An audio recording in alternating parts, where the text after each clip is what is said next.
வார்த்தையின் வெளிச்சத்தோடு நிச்சயமாக இந்த நாள் உண்மையிலேயே நான் ஆண்டவருக்குள்ள சந்தோஷப்படுகிறேன். ஏன்னு சொன்னால் கர்த்தருக்குள்ள மகிழ்ச்சியா இருக்கிறேன். எவ்வளவோ சூழ்நிலைகள் மாறினாலும் இந்த குறிப்பிட்ட நேரத்துல கர்த்தர் அவ்வளவோ காரியங்களை எனக்கு ஜெயம் கொடுத்து என்னை நடத்துகிறதை நான் என் ஆவிக்குள்ளாக வெற்றி கொண்டு நாமத்தை உயர்த்துறதை கர்த்தர் காண்கிறார். நிச்சயமாக கர்த்தருக்கு ஸ்தோத்திரம். அருமையான வார்த்தைகள் வெளிச்சம் என்னோடய பேசிக் கொண்டிருக்கிறார். கர்த்தர் நல்லவர், என்னை இன்னும் திடப்படுத்துகிறார். உங்களையும் திடப்படுத்த நான் சுவாசிக்கிறேன். தொடர்ந்து நாங்கள் வார்த்தைகள் வெளிச்சத்தோடு இணைவோம். உங்களோட பாஸ்டர் அண்டன் ராசன் அவர்கள் இணைப்பில் இருக்கிறார்கள். இணைப்பிருக்கும் ஊழியக்காரரை அழைப்புகள் கொண்டு வந்து வெளிச்சத்தை காண்போம். Praise the lord pastor.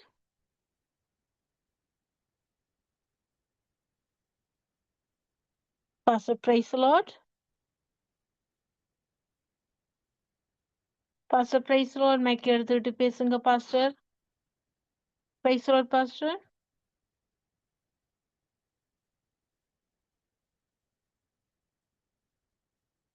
Pastor praise the lord. Mic எடுத்துட்டு பேசுங்கள் பாஸ்டர். நீங்க இணைப்பில் இருக்கிறீர்கள். நாங்களே இன்னொரு இனிய பாடலோடு இணைந்து வார்த்தை வெளிச்சத்தோடு இணைவோமா?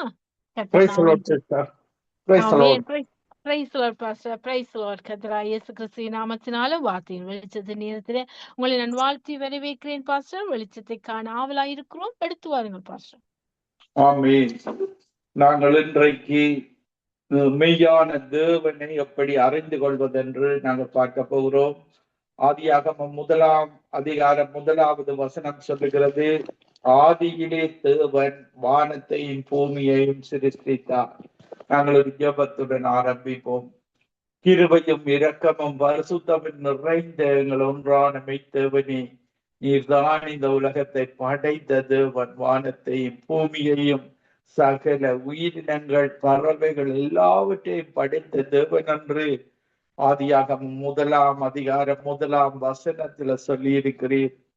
ஆவியானவரே, ஒன்றான மெய்த்தேவனே, இந்த மக்கள் எங்களுடைய மூதாதையர்கள் செய்த தவறின் விளைவாக அவர்கள் மத வழிபாடுகள், தவறான மார்க்கங்கள், மதங்கள் இப்படியாக வாழ்ந்து இந்த கடைசி காலத்தில ஆண்டவரே, அவர்கள் ஒவ்வொருவரும் இந்த உலகத்தில வாழுகிற விசேடமாக ஒவ்வொரு தமிழ் மக்களும் அந்த ஒன்றான மெய்த்தேவனை அறிந்து, இரட்சகராகிய இயேசு கிறிஸ்துவை அறிந்து, அந்த இரட்சகர் மூலமாக அந்த ரட்சிப்பை பெற்று உங்களுடைய பரலோக ராஜ்யத்துக்கு வரும்படியாக நீர் எங்களுக்கு ஒரு கட்டளையை தந்திருக்கிறீர்.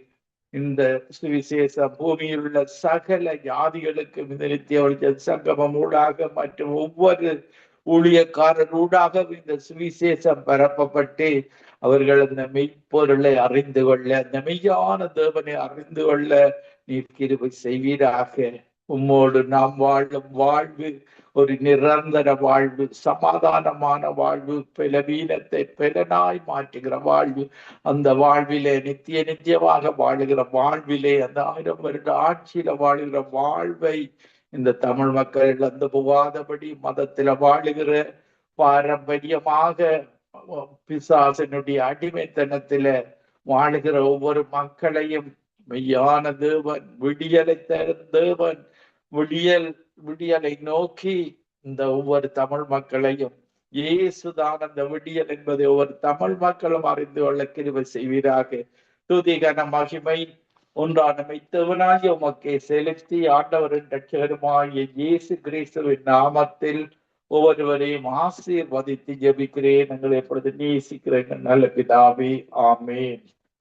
நாங்கள் ஆதியாகமம் 1ஆம் அதிகாரம் 1வது வசனத்தில அந்த மெய்யான தேவன் இந்த வானத்தையும் பூமியையும் சிருஷ்டித்தார் என்று முதல் வசனமே சொல்லுகிறது. பாருங்கள், மனிதன் மதங்களை சிருஷ்டித்தான். தேவன் இந்த தேவன் வானத்தையும் பூமியையும் சிருஷ்டித்தான்.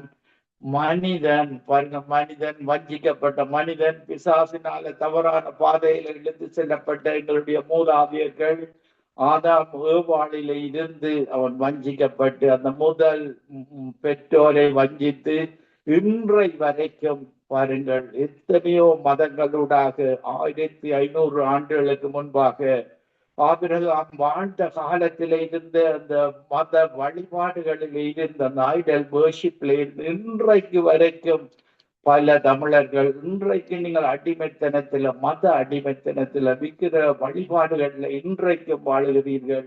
இந்த வழிபாடுகள்ல இருந்து தேவன் ஆபிரகாமை பிரித்தெடுத்து போல உங்கள் ஒவ்வொருவரையும் இப்படியான மத வழிபாடுகளில் இருக்கிற ஒவ்வொருவரையும் பிரித்தெடுக்கும்படியாக அவர்களை அழைத்து அந்த மெய்ப்பொருளை அறிந்து கொண்டு அந்த மெய்யான தேவனோடு வாழுகிற வாழ்வுக்கு உங்களை அழைக்கிறார் ஆண்டவராகிய இயேசு கிறிஸ்து. பாருங்கள், தேவன் வானத்தையும் பூமியை படைத்தார். எரேமியா 10ஆம் அதிகாரம் 11வது வசனத்துல பார்க்கும் பொழுது இன்னைக்கு மனிதனால உண்டாக்கப்பட்ட தெய்வங்களை பற்றி இந்த எரேமியா 10ஆம் அதிகாரம் 11வது வசனம் சொல்லுகிறது. வானத்தையும் பூமியையும் உண்டாக்காத தெய்வங்கள் பூமியிலும் இந்த வானத்தின் கீழும் இராதபடிக்கு அழிந்து போகும் என்பதை அவர்களுக்கு சொல்லுங்கள். இந்த மரங்களில வாழுகிற மக்களுக்கு தேவன் ஒரு கட்டளையை சொல்லும்படியாக எங்களுக்கு கட்டளையிட்டிருக்கிறார். எரேமியா 10ஆம் அதிகாரம் 11வது வசனத்தில, ஆதியாகமம் 1ஆம் அதிகாரம் 1வது வசனத்தில தேவன், இந்த மெய்யான தேவன் இந்த வானத்தையும் பூமியை உண்டாக்கினார் என்று சொல்லி இருக்கிறார். எரேமியா 10ஆம் அதிகாரம் 11வது வசனத்தில இந்த மனிதனால உண்டாக்கப்பட்ட ஒவ்வொரு மதங்களும் வானத்தையும் பூமியையும் உண்டாக்காத தெய்வங்கள், இதை மனிதன் உருவாக்கினான். இந்த தெய்வங்களை பற்றி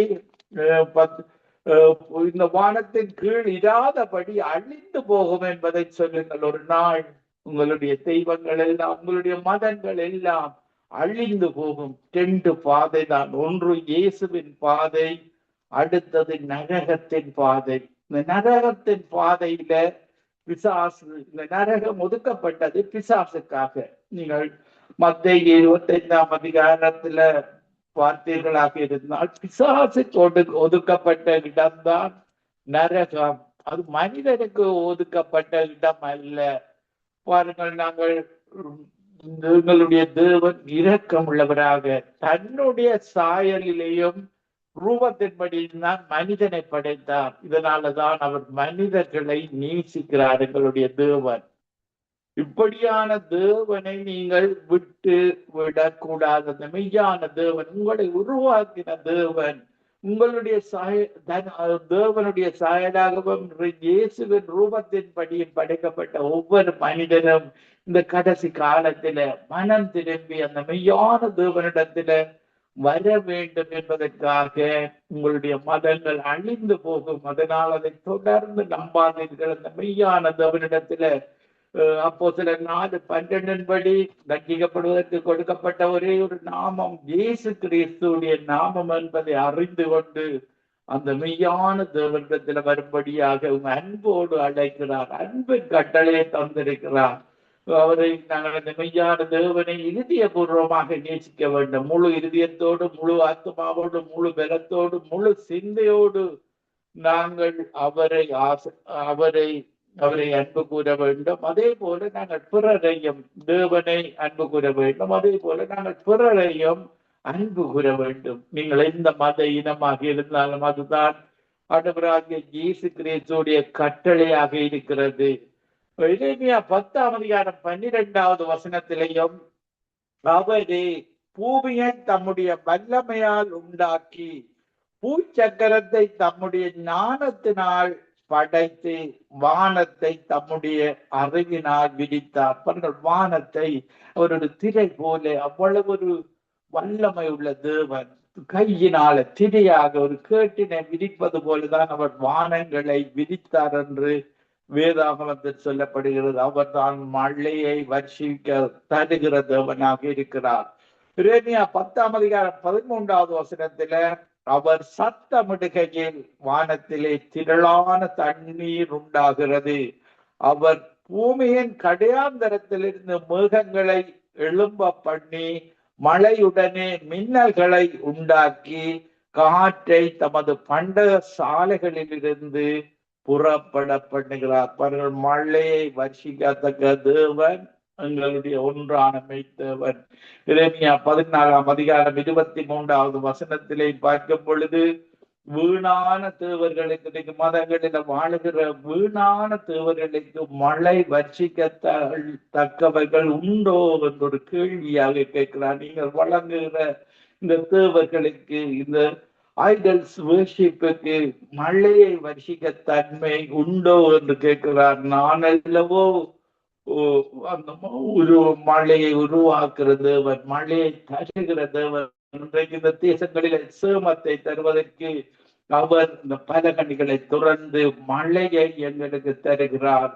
ஆமோஸ் 4 அதிகாரம் 13 பார்க்கும் பொழுது, காற்றை சிருஷ்டித்தவர், பர்வதங்களை உருவாக்கினவர், பண்டக சாலையில அவர் காற்றை வைத்திருக்கிறார். பாருங்கள், இன்றைக்கு நாங்கள் சுவாசிக்கிறோம்.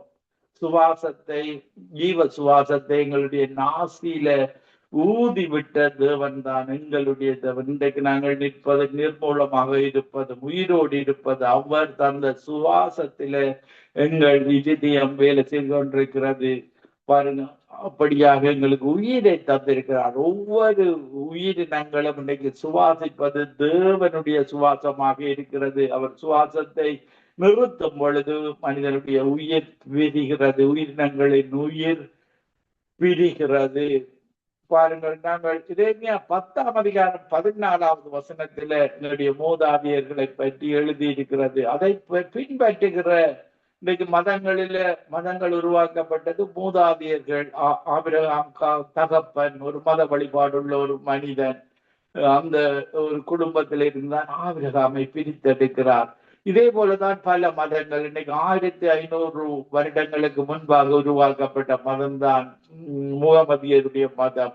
பாருங்கள், இயேசு கிறிஸ்டியன் என்பது ஒரு 30ஆம் ஆண்டுல ஆஃப்டர் கிரைஸ்ட், ஒரு 38-40 இயர்ஸ்ல கிறிஸ்டியன் என்ற கிறிஸ்தவ இது ஸ்தாபிக்கப்பட்டது. பாருங்கள், அதற்கு பின்பு 700 ஆண்டுகளுக்கு பின்பு வந்த முகமது, அவர் தான் இந்த மதத்தை உருவாக்கினவர். ஆனால் அவர் கடவுளை, வேதாகமத்தில் இருக்கிற கடவுளை அவர்கள் எடுத்துக்கொண்டார்கள். பாருங்கள், இயேசுவை பற்றிய கொள்கைகளை அந்த அவர்களுடைய புத்தகத்தில் எழுதியிருக்கிறார்கள். ஆனால் அவருடைய இயேசுடைய சிலுவையை பற்றிய உபதேசத்தை தவறாக எழுதியிருக்கிறார்கள். இயேசு மரிக்கவில்லை, உயிர்த்தெழவில்லை. பாருங்கள், எங்களுக்கு 1 கொரிந்தியர் 1:18 சொல்கிறது, சிலுவையை பற்றிய உபதேசம் கெட்டு போகிறவர்களுக்கு பைத்தியமாக இருக்கிறது. இன்றைக்கு உலகத்தில வாழுகிறவர்களுக்கு, மதங்களில வாழுகிறவர்களுக்கு அது பைத்தியமாக இருக்கிறது. எங்களுக்கோ அது தேவ பலனை தருகிறது. நாங்கள் அவரோடு அவருடைய வசனங்களை தியானிக்கும் பொழுது, அவரில ஜபிக்கும் பொழுது, துதிக்கும் பொழுது, அது எங்களுக்கு ஒரு தேவனுடைய பலத்தை தருகிறதாக இருக்கிறது. பாருங்கள், நாங்கள் பார்க்கும் பொழுது எரேமியா 10 அதிகாரம் 14 மனுஷர் அனைவரும் அறிவில்லாமல் மிருக குணமுள்ளவர்கள் ஆனார்கள். தட்டார் அனைவரும் வார்ப்பித்த சுரூபங்களினாலே வெட்கி போகிறார்கள். அவர்கள் வார்ப்பித்த விக்கிரகம் பொய்யே, அவைகளில் ஆவி இல்லை. பாருங்கள், உயிர் இல்லை. உயிரில்லாத ஒரு சட பொருளை வைத்து, பாருங்கள், வேறு இடங்களிலே சொல்லப்பட்டிருக்கிறது, ஒரு மரத்தில் இருந்து இப்படியான விக்கிரகத்தை செய்கிறார்கள். அந்த ஒரு பகுதியை உணவுக்காக எரிக்கிறார்கள், மறுபகுதியை விக்கிரகமாக உருவாக்குகிறார்கள். இப்படி வேதாகமத்தில் குறிப்பிடப்பட்டுள்ளது. இன்றைக்கு ஆபிரகாமுடைய தகப்பன் குடும்பம் ஒரு ஹிந்து, ஒரு மத வழிபாடுள்ள, விக்கிர வழிபாடுள்ள ஒரு குடும்பத்தில் இருந்துதான் ஆபிரகாமை பிரித்தெடுத்து பாருங்கள், கானான் தேசத்துக்கு, பாலும் தேனும் ஓடுகிற கானான் தேசத்துக்கு அழைத்து சென்றார். இன்றைக்கு எங்களை அந்த பரம கானான் தேசத்துக்கு, மிக பின்பு மறுமையில அந்த மெய்யான தேவனோடு வாழுகிற வாழ்வு, இயேசு ராஜாவோடு வாழுகிற வாழ்வு, ஒரு கவலை இல்லாத, கண்ணீர் இல்லாத, துக்கம் இல்லாத, மரணமே இல்லாத அந்த வாழ்வை நீங்கள் ஒருவரும் இழந்து விடக்கூடாது. இப்படியான மாயைகள், எத்தனமான கிரிகைகள், இவைகளை நம்பி நீங்கள் உங்களுடைய வாழ்வை, ஒரு நித்தியமாக வாழுகிற வாழ்வை நீங்கள் இழந்து விடக்கூடாது. எங்களுடைய இயேசு கிறிஸ்து அன்புள்ளவர், இரக்கமுள்ளவர், மன்னிக்கிறவர். நீங்கள் செய்த தவறுகளை அவர் மன்னிப்பார். இப்படியான ஒரு எங்களுடைய ஒவ்வொரு பாவங்களையும் மன்னித்து பரலோகத்திலிருந்து அனுப்பப்பட்ட பரிசுத்த ஆவியை தந்து எங்களுக்கு பலன் தந்து அவருடைய பலத்தில தான் நாங்கள் ஓடுகிறோம். அவருடைய சுவாசத்தில, அவர் தருகிற ஞானத்தில, அவருடைய வசனத்தில. எரேமியா 10ஆம் அதிகாரம் 15வது வசனத்தில அவைகள் மாயையும் மகா எத்தனை கிருகையுமாயிருக்கிறது, அவைகள் விசாரிக்கப்படும் நாளில் அழியும். ஒரு நாள் எங்களுடைய மெய்யான தேவன் இந்த விக்கிரகங்களை இந்த தேவர்களுக்கு எல்லாம் தண்டிப்பார். ஒரு விசாரி கேட்கும் பொழுது அவைகள் அழிந்து போறதாக இருக்கிறது. ஆதலால எங்களுடைய இயேசு கிறிஸ்து உயிர் உள்ளவர். மரித்தேன், நாங்கள் வெளிப்படுத்த 1ஆம் அதிகாரம் 18வது வசனம் சொல்லுகிறது, நான் மரித்தேன் ஆனாலும் சதா காலங்களிலும் உயிரோடு இருக்கிறேன். பாருங்க, நாங்கள் எரேமியா 10ஆம் அதிகாரம் 16வது வசனத்திலே பார்க்கும் பொழுது யாக்கோபின் பங்காயிருக்கிறவர் இவைகளை போல இல்லை, இந்த மதங்களைப் போல இல்லை, அவர் சகலத்தையும் உருவாக்கினவர்.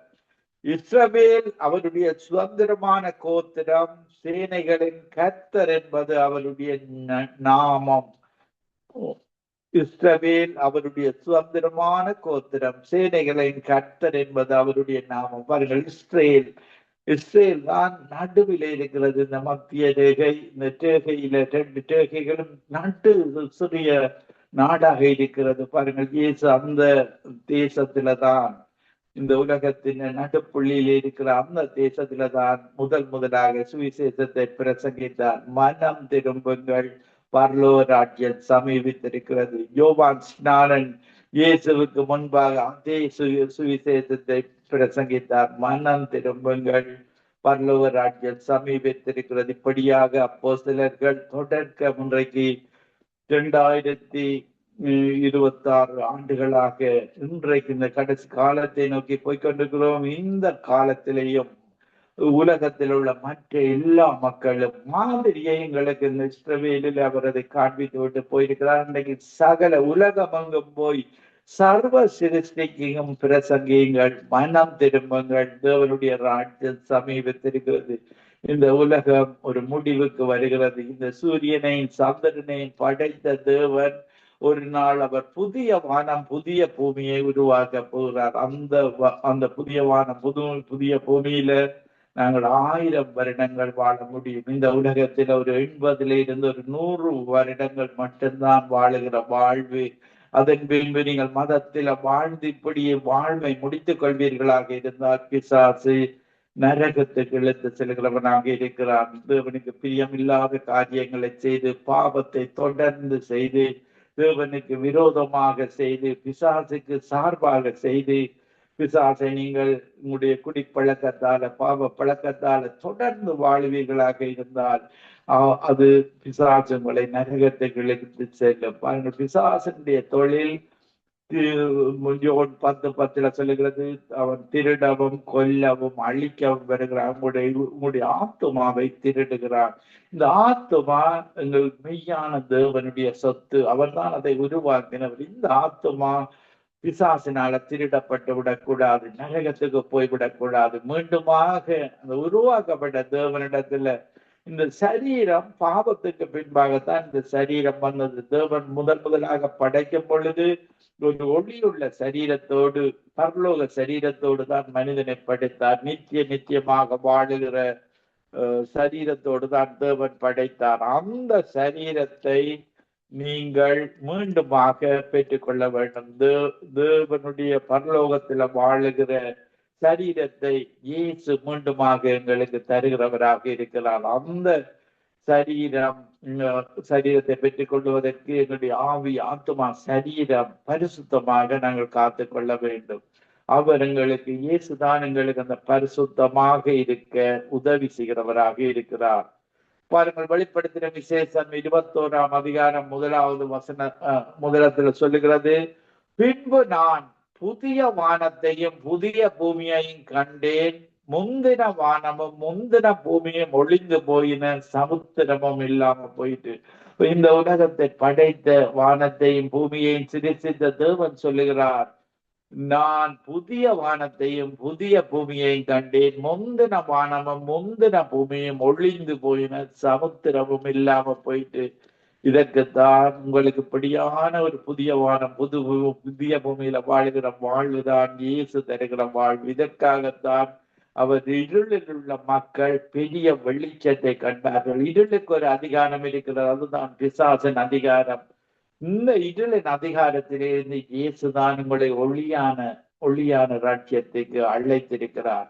கொலோசியர் 1:13 பார்க்கும் பொழுது, இருளின் அதிகாரத்தில் நின்று நம்மை விடுதலையாக்கி தமது அன்பின் குமாரனுடைய ராஜ்யத்துக்கு உட்படுத்துகிறவருமாயிருக்கிற பிதாவை தோத்தரிக்கிறோம். பாருங்கள், இப்படியான ஒரு இருளான அதிகாரம், உங்களை பாவம் செய்ய வைக்கிற அதிகாரம், தீமைகளை இந்த உலகத்துல செய்ய வைக்கிற அதிகாரம், இன்றைக்கு உக்ரைன் ரஷ்யா யுத்தங்கள், இப்படியான இருளின் அதிகாரம் தான் ரெண்டு பக்கத்திலே மனிதனை கொலை செய்ய வைக்கிறது. பாருங்கள், ஒவ்வொரு தேசத்திலே நடக்கிற யுத்தங்கள், கொலைகள் எல்லாம் ஒரு இருளின் அதிகாரத்துல, திருடுவது, கொல்லுவது, அழிப்பது. இந்த இருளின் அதிகாரத்திலே இருந்து இருளின் அதிகாரத்திலிருந்து நம்மை விடுதலையாக்கி நமது அன்பின் குமாரனுடைய ராஜ்யத்துக்கு உட்படுத்துகிறவருமாயிருக்கிற பிதாவை தோத்தரிக்கிறோம். இப்படியான தேவன் தான் எங்களுடைய தேவன். இந்த மீட்பு குமாரனாகிய இயேசு கிறிஸ்துவிடத்திலே இருந்தான் எங்களுக்கு கிடைக்கிறது.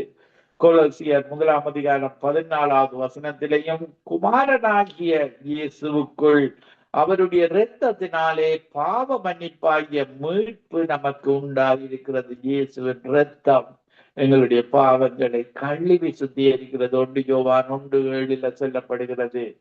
பாருங்கள், இயேசு கிறிஸ்துவை பற்றி சொல்லும் பொழுது, இயேசு அதர்சனமான தேவனுடைய தற்சுரூபமும் சர்வ சிருஷ்டிக்கும் முந்தின பேரானவர். பாருங்கள், இயேசுதான் மீண்டுமாக வந்து அவருடைய ராஜ்யத்தை அமைக்க போகிறார். இந்த உலகத்தில முதல் தரம் வரும் பொழுது எங்கள் ஒவ்வொருடைய பாவத்துக்காக, என்னுடைய பாவத்துக்காக, எங்கள் ஒவ்வொருடைய பாவத்திற்காக இயேசு காயப்பட்டார். எங்கள் மனுக்குலத்தின் அக்கிரமங்களுக்காக இயேசு நொறுக்கப்பட்டார். எங்களுக்கு சமாதானமான ஒரு ராஜ்யத்துல சமாதானத்தை உண்டு பண்ணுற ஆக்கினையை இயேசு அந்த சிலுவையில் ஏற்றிக்கொண்டார். அவருடைய தழும்புகளால நாங்கள் குணமாகிறோம். அவருடைய இயேசுவின் தழும்புகளை நாங்கள் ஆராதிக்க வேண்டும். அவருடைய தழும்புகளை உயர்த்த வேண்டும். அவர் இயேசுவின் நாமத்தை உயர்த்த வேண்டும். அவருடைய இரத்தத்தை உயர்த்த வேண்டும். பாருங்கள், இரத்தத்தையும் தழும்புகளை நாங்கள் ஆராதனை செய்யும் பொழுது, உயர்த்தும் பொழுது பிசாசு அந்த இடத்துல இருக்க முடியாது. We worship you, Lord, your blood, Lord. We worship your stripes, Lord. இப்படியாக தன்னுயிரை கொடுத்து எங்களுடைய உயிரை மீட்டு கொண்டார். எங்களுக்கு ஒரு வாழ்வு, மரணத்துக்கு பின் ஒரு வாழ்வு இருக்கிறது. எப்படி இயேசு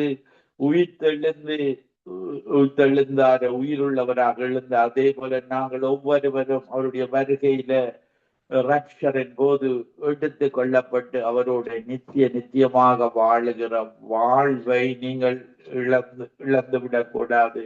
கொலோசியர் 1:16 ஏனென்றால் இயேசுவுக்குள் சகலமும் சிருஷ்டிக்கப்பட்டது, பரலோகத்தில் உள்ளவைகளும் பூலோகத்தில் உள்ளவைகளுமாகிய காணப்படுகிறவைகளும் காணப்படாதவைகளுமான சகல வஸ்துக்களும், சிங்காசனங்களானாலும் துரைத்தனங்களானாலும் கர்த்தத்துவங்களானாலும் அதிகாரங்களானாலும் சகலமும் அவரை கொண்டும் அவருக்கென்றும் சிருஷ்டிக்கப்பட்டது. பாருங்கள், இயேசுவை கொண்டும் இயேசுவுக்கென்றும் சிருஷ்டிக்கப்பட்டது. கொலோசியர் 1:17 இயேசு எல்லாவற்றிற்கும் முந்தினவர், எல்லாம் அவருக்குள் நிலை நிற்கிறது. அவர் எல்லாவற்றுக்கும் முந்தினவர், எல்லாம் அவருக்குள் நிலை நிற்கிறது. இயேசுவே சபையாகிய சரீரத்துக்கு தலையானவர், எல்லாவற்றிலும் முதல்வராயிருக்கும்படி இயேசுவே ஆதியும் மரித்தோரிலிருந்து எழுந்த முதற் பெருமானவர். பாருங்கள், இயேசுதான் ஆபிரகாம், ஆதாமும் ஏவாளும் பாவம் செய்தார்கள், முதல் மனிதன். இதனால பாவம் இந்த உலகத்துக்கு வந்தது. நாங்கள் எல்லோரும் இந்த உலகத்துல வாழுகிற அனைத்து மக்களும் ஆதாம் ஏவாளுடைய சந்ததியாக பாவ சரீரத்தோடு ரோமர் 3:23 படி எல்லாரும் பாவம் செய்து தேவ மகிமையற்றவர்களாகி போன ஒரு பாவம் செய்தாலே இயேசு இந்த பார்வையில பாவி. பாருங்கள், இயேசு மட்டும்தான் பரிசுத்த ஆவியினால கற்பந்தரித்து ஒரு பாவம் கூட செய்யாதவர் தான் இயேசு. பாவிகளாகிய எங்களுக்காக அவர் பாவமானார். சாபம் இல்லாத இயேசு சாபமான மனுக்குலத்திற்காக அவர் சாபமானார். சாபம் இல்லாதவர் தான் சாபமான மக்களுக்காக வாதாட முடியும். பாவம் இல்லாத இயேசு தன்னுயிரை கொடுத்து அந்த சிலுவையில, இதற்கு தான் சிலுவையை பற்றிய உபதேசம் உங்களுக்கு பலனை தருகிறது. பாருங்கள், அவர் உயிர்த்தெழுந்த 50வது நாளில பரலோகத்திலிருந்து அனுப்பப்பட்ட பரிசுத்த ஆவியை தந்து எங்கள் ஒவ்வொருவரையும் பரலோக பிரஜைகளாக மாற்றி இருக்கிறார். பாருங்கள், இப்படியான தேவனை நீங்கள் விட்டுவிடக்கூடாது. இந்த மெய்யான தெய்வத்தை நீங்கள் மறந்து விடக்கூடாது. இரட்சகராகிய இயேசுவை நீங்கள் உங்களுடைய இந்த வானத்தில பாருங்கள், இந்த வானத்தில இந்த பொல்லாத அசுத்த ஆவிகள் இருக்கிறது. வானத்தில சொல்லப்பட்டிருக்கிறது எபேசியர் 6:12 துரைத்தன ஆவிகள், அதிகாரத்தின் ஆவிகள், வான மண்டலத்தில் உள்ள பொல்லாத ஆவிகளின் சேனைகளோடு எங்களுக்கு போராட்டம் உண்டு. இந்த ஆவிகள் எப்பொழுதும், இந்த பொல்லாத ஆவிகள், தீமை செய்கிற ஆவிகள் தான் இன்னைக்கு மதங்களில பல மனிதர்கள் இருக்கிறது. எங்களுடைய தேவன் தருகிற ஆவி பரிசுத்த ஆவி, சமாதானத்தின் ஆவி, அன்பின் 9 விதமான அன்பின் கனிகளை கொடுக்கிற ஆவி, வரங்களை தருகிற ஆவி. ஒரே ஒரு ஆவிதான் தேவனுடைய ஆவி. அது பலத்தை, பரிசுத்த ஆவி உங்களிடத்துல வரும் பொழுது அந்த பலத்தை பெற்றுக் கொள்கிறீர்கள். எங்கள் தேவனுடைய வார்த்தைகளை ஒவ்வொரு நாளும் தியானிக்கும் பொழுது அந்த பரிசுத்த ஆவியானவர் உங்களுக்கு ஒரு பலனை தருகிறார், ஒரு நம்பிக்கையை தருகிறார். இயேசுவை நீங்கள் அறிந்து கொள்ளுகிறீர்கள். இயேசுவை அறிந்து கொள்ளும் பொழுது என்னை பலப்படுத்துகிற இயேசு கிறிஸ்துவினால் எல்லாம் செய்ய பலன் உண்டு. அந்த பலன் மனித பலம் அல்ல, ஆவியானவருடைய பலம். அது ஒரு ஞானத்தோடு கூடிய பலம். ஞானம், புத்தி, அறிவு இவற்றோடு நாங்கள் காரியங்களை செய்யும் போது இலகுவாக ஒரு காரியங்களை செய்துவிட முடியும். பாருங்கள், இந்த கிறிஸ்தவ நாடுகளில் இந்த டெக்னாலஜிகள் வளர்ந்ததற்கு காரணம் அவர்கள் ஆண்டவராகிய தேவனுடைய ஞானம், புத்தி, அறிவின் மூலமாக இந்த தொழில்நுட்பங்களை கொடுத்து இன்றைக்கு பல நாடுகள் அதை காப்பி பண்ணி, பாருங்கள், அந்த நாடுகளும் சில தவறுகளை இந்த கிறிஸ்தவ நாடுகள் தங்களுடைய தொழில்நுட்பங்களை சைனா போன்ற நாடுகளுக்கு கொண்டு போய் இன்வெஸ்ட் பண்ணுவதன் நிமித்தம் பல தொழில்நுட்பங்களை இழந்து விட்டார்கள். இந்த புதிய தொழில்நுட்பங்களை கண்டுபிடியாமல் விட்டு விட்டார்கள். பாருங்கள், இப்படியாக இந்த மெய்யான தேவனோடு உறவாடும் பொழுது அவர் அந்த கிறிஸ்தவர்கள் தான் அநேகமான தொழில்நுட்பங்களை கண்டு கொண்டதை நாங்கள் பார்க்கக்கூடியதாக இருக்கிறது. நாங்கள் இந்த மெய்யான தேவனை ஆராதிக்கிற நாங்கள், பாருங்கள், சங்கீதம் 115ஆம் அதிகாரம் 15வது வசனத்துல நாங்கள் இப்படித்தான் மற்றவர்களை ஆசீர்வதிப்பது. வானத்தையும் பூமியையும் படைத்த கர்த்தராலே நீங்கள் ஆசீர்வதிக்கப்பட்டவர்கள். நீங்கள் அந்த மெய்யான இயேசு கிறிஸ்து இரட்சகராக ஏற்றுக்கொண்டு வரும் பொழுது அந்த மெய்யான தேவனிடத்தில வானத்தையும் பூமியையும் படைத்த கர்த்தராலே நீங்கள் ஆசீர்வதிக்கப்பட்டவர்கள். இந்த நிகழ்ச்சியை கேட்டுக்கொண்டிருக்கிற நீங்கள் ஒவ்வொருவரும், மறுவொருமை கேட்க போற ஒவ்வொருவரும் வானத்தையும் பூமியையும் படைத்த அந்த மெய்யான கர்த்தராலே நீங்கள் ஆசீர்வதிக்கப்பட்டவர்கள். பாருங்கள், வானங்கள் கர்த்தருடையவைகள், பூமியையோ மனுபுத்திரருக்கு கொடுத்தார். இப்படியாக வானங்கள் கர்த்தருடையவைகள், இந்த பூமி மனிதனுடையது. இந்த தேவன் இந்த பூமியில அவருடைய கட்டளையை நாங்கள் அவரின் கட்டளைகளின்படி நடந்தோமானால் இந்த பூமி ஒரு பரலோகமாக இருக்கும். பாருங்கள், இன்றைக்கு இந்த மதங்களுக்கு கூடாக பிசாசின் வழியில வாழ்வதன் நிமித்தம் இன்றைக்கு இந்த உலகத்திலே அத்தனை தீமைகளும் நடக்கிறது. நான் ஒரு சிறிய பாடலை பாடி உங்களுக்காக ஜெபிக்கிறேன். உம்மோடு நான் வாழும் ஒவ்வொரு நொடியும் பிளவானாய் உணரச் செய்கிறேன். உம்மோடு நான் வாழும் ஒவ்வொரு நொடியும் பிளவானாய் உணரச் செய்கிறேன். தோளில் நான் சாயும் ஒவ்வொரு கணமும் தலை நிமிர்ந்து வாழச் செய்கிறீர். தோளில் நான் சாயும் ஒவ்வொரு கணமும் தலை நிமிர்ந்து வாழச் செய்கிறீர். கிருபைகள் அளவில்லாததே, நீர் தருவது இணையில்லாததே. கிருபைகள் அளவில்லாததே, நீர் தருவது இணையில்லாததே. அதை தினம் எண்ணி எண்ணி என்னுள்ளம் துள்ளுதே.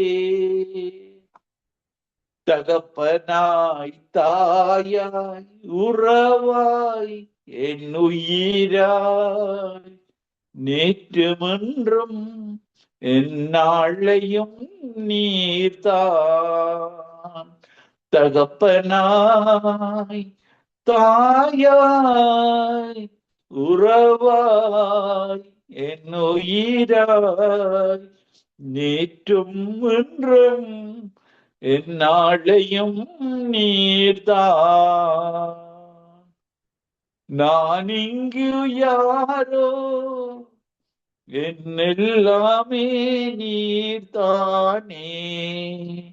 விலகாத மிருகம் நான் விரும்பிடும் சிநேகம். காற்றாய் மழையாய் நினைவாய் நிழலாய் என்னாவின் சொற்கள் நான் சொல்லாமல் அறிவீர். நான் இங்கு யாரோ என்னெல்லாமே நீர்தான். விலகாத மிருகம் நான் விரும்பிடும் சிநேகம். காற்றாய் மழையாய் நினைவாய் நிழலாய் என்னாவின் சொற்கள் நான் சொல்லாமல் அறிவீர். நான் பிறக்கும் முன்னே என் பெயர் கூட அறிவீர். நான் பிறக்கும் முன்னே என் பெயர் கூட அறிவீர். நிறைவான தேடல் என் நிரந்தர பாடல்.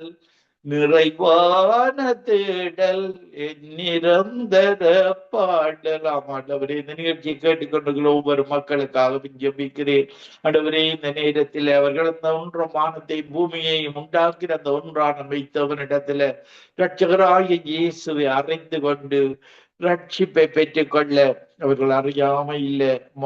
காலாதி காலங்களாக இந்த மூதாதையர்கள் செய்த மதங்களுக்கூடாக அந்த சாபங்களுக்கூடாக வாழ்ந்த வாழ்வை இந்த கடைசி காலத்தில் அவர்கள் உணர்ந்து தங்களுடைய மூதாதை பெற்றோர்கள் ஆதாம் தொடக்கம் செய்த அந்த ஒவ்வொரு தவறுகளுக்கூடாக வந்த மதங்கள், வழிபாடுகள், இப்படியான தீமையான காரியங்கள், பிசாசின் கிரிகைகள், துரைத்த ஆவிகள், அதிகாரத்தின் ஆவிகள், பொல்லாத ஆவிகளின் சேனைகளோடு எங்களுக்கு போராட்டம் உண்டு. இயேசுவே, நீர் இந்த உலகத்துல இருந்த பொழுது டெம்டேஷனை பிசாசு தந்த பொழுது வார்த்தையினால ஜெயித்தீரே.